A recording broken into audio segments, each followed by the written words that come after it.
This is 6 News, coverage you can count on.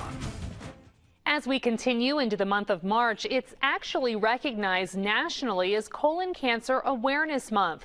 Colon cancer is the second leading cause of cancer-related deaths in the U.S. every year, last year claiming more than 50,000 lives. Doctors say colonoscopies are the best test to detect cancer, but it can be a scary experience. And that's why a team of nurses at Wimber Medical Center banded together. Here's Maria Miller with their powerful message. It's a procedure these nurses help with every day, but one they never had themselves until last weekend when they did it together. On a day-to-day basis, we're explaining this to our patients. So I think together, too, we thought it was good that we experienced this. We're talking about colonoscopies, a potentially life-saving test that for some sounds like a horrifying experience. It is scary, but you have to look at the alternatives. If you can catch something early, you can deal with it then instead of waiting until it's too late. It's like anything else. The anticipation sometimes is much worse than the actual event. Dr. Rudolph Schille has been conducting colonoscopies since 1979. He says things are much different today than they were even just a few years ago, and he says there's nothing to worry about. Basically, the worst part and the part that everybody complains about is the preparation.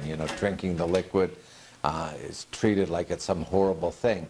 But when you compare that to having stage 4 colon cancer and having multiple surgeries and several rounds of chemotherapy, it's very, very much small potatoes. Colonoscopies are conducted using a tiny camera attached to a thin, flexible tube that's inserted in the rectum and then into the large intestine and colon, often while you sleep. The whole test only takes a few minutes and allows doctors to detect cancer before any symptoms and quite often find precancerous polyps that can be removed right on the spot. Every day we see a lot of patients with a lot of problems, and it's just better to catch it early. And the colonoscopy really wasn't that bad. No, it wasn't. Even the prep. People always talk about the prep is really not bad at all. Difficult thing to convince people is when they feel good that they should have this test. And as is true for many things, the unseen danger quite often is worse than a visible danger. Take it from Dr. Schille. He doesn't only have more than 30 years experience as a highly trained gastroenterologist dealing with colon cancer every day. He had the disease himself more than a decade ago. My chances of survival were very slim, and what they should know is that this is a message of hope and a message of joy, and it's not necessarily a message of despair. Because he was able to catch it when he did and receive treatment, he says he feels it's his duty to keep spreading such an important message. It's much easier and more helpful to have colonoscopy at an early stage, and even if they need surgery, their outlook and outcome is so much better knowing it years before they would have known it had they had symptoms.